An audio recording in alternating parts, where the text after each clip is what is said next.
দুদিনের ট্যুরেতে বেরিয়ে আসুন মন্দারমণি। আমাদের মনে আসা আর সঙ্গে সঙ্গে গাড়ি নিয়ে বেরিয়ে পড়া। আমরা তখন বেরিয়ে পড়েছিলাম সন্ধ্যে 6টার সময়।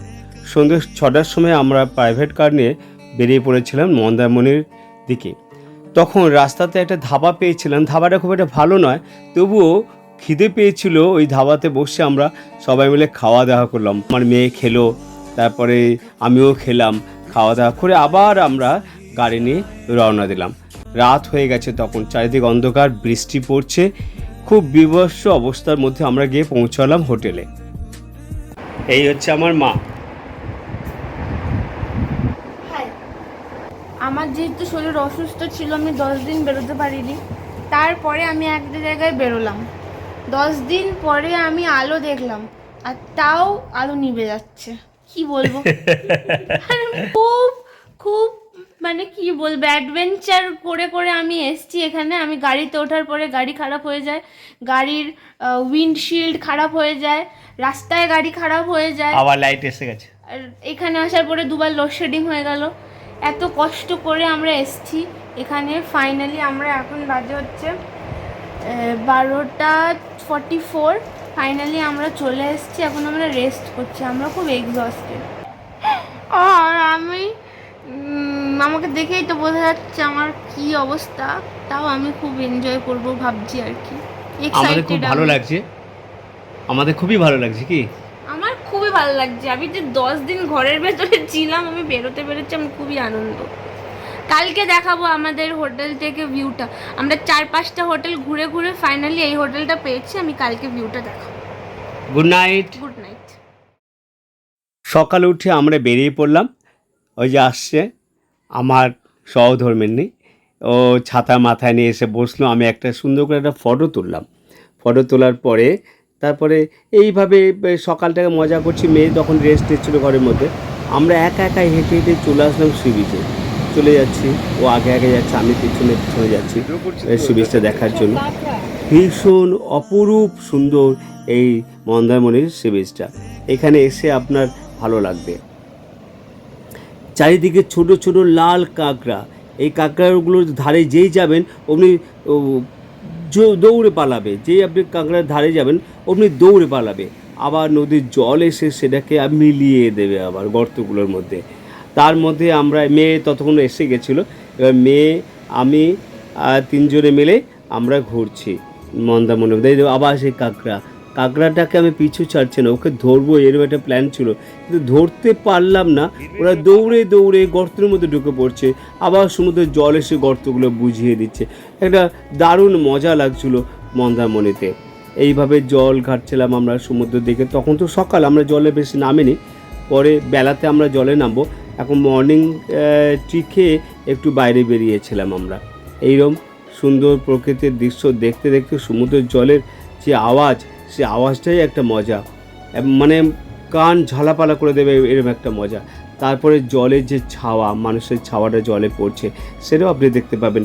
খুব মজাদার পরিস্থিতির মধ্যে আমরা এই ট্যুরটাকে উপভোগ করেছি। এবং এই ট্যুরটা করতে গিয়ে আমাদের একটু অসুবিধে হয়েছিল অনেকটাই, কারণ তার আগে 10 দিন ধরে মেয়ে অসুস্থ ছিল। তারপর সুস্থ হওয়ার পর আমরা ভাবলাম ঠিক আছে মেয়েকে নিয়ে আমরা একটু বেরিয়ে আসি।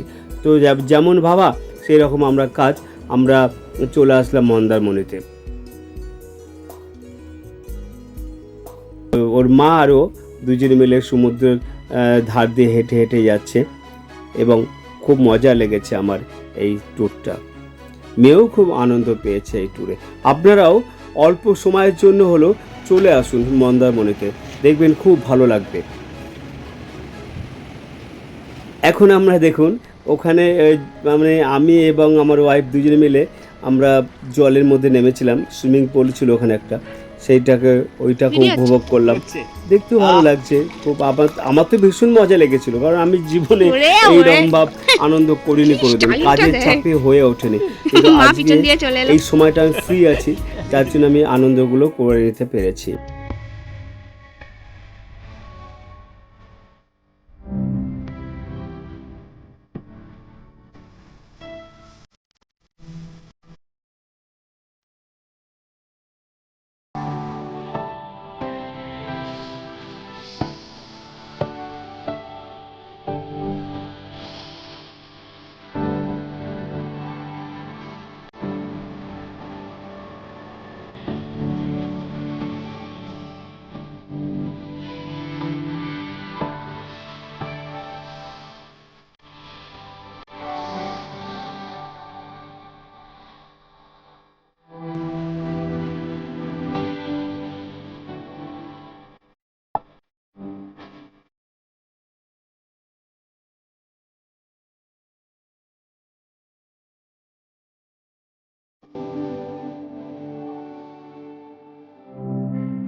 দেখুন সমুদ্রের পাড়ে বালির উপরে যে সবুজ ঘাসগুলো, নতুন ধরনের যে গাছপালাগুলো আছে ছোট আকারের, সেই গাছপালার পাতাগুলোকে আপনার খুব ভালো লাগবে।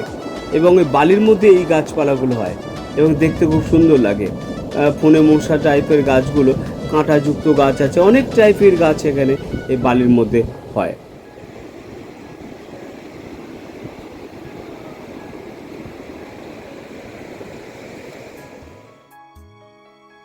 এই সুন্দর একটা ঘাস, এই যে গাছটার মধ্যে একটা অপূর্ব একটা ভাব আছে। দেখুন পাতাগুলো একটা মজাদার পাতা আছে এই গাছগুলো, জংলি গাছ যদিও, কিন্তু খুব ভালো লাগবে আপনার ওই সমুদ্র জলের পরে এই সবুজ গাছ। তারপরে হোটেলে আমরা যে হোটেলটা ছিলাম, হোটেলটা খুব সুন্দর সাজানো। এই পয়সা ফুল গাছ বলে এগুলোকে, এই পয়সা ফুল গাছ দিয়ে সাজানো আছে। তারপর অশোক ফুল গাছ আছে, অনেক ধরনের ফুল আছে, ফুলের গাছ আছে। দেখতেও সুন্দর হোটেলের আউটসাইড বিউটিটা খুব সুন্দর যেখানে আমরা থেকেছিলাম। আর ওখানে ফুল গাছগুলো খুব টাটকা ফুল এবং সতেজ গাছ, একদম ঝকঝকে গাছ। আর অত ফুলের মধ্যে আমার মেয়েকেও একটা ফুল বলে মনে হচ্ছে। দেখুন দূর থেকে একটা আমাদের হোটেলটাকে আপনি দেখতে পাবেন, দূর থেকে কত সুন্দর লাগছে। অনেক ধরনের গাছ আছে। এইভাবে আমরা দুপুরের দিকে সমুদ্র স্নান সেরে আমরা আবার হোটেলের দিকে উঠে আসছি। মানে দুপুরে খাওয়াটা তো খেতে হবে আমাদের, আমরা হোটেলে চলে আসলাম। তারপর সন্ধ্যের দিকে আমরা আবার বেরিয়েছিলাম। মার্কেট, খুব সুন্দর মার্কেট ওখানে, মানে নানান ধরনের জিনিসপত্র বিক্রি হয়, বাচ্চা থেকে বুড়ো থেকে সব জিনিসপত্র বিক্রি হয়। ওখানে টুপি বিক্রি হয়, আমি টুপি কিনেছি। ভাজা মাছ, বিভিন্ন ধরনের মাছের যে তরকারি, মাছ ভাজা, বিভিন্ন টাইপের মাছ ভাজা, লাল লাল হলুদ সমস্ত দেখে লোভ লাগবে। তারপর এই খেলনাগুলো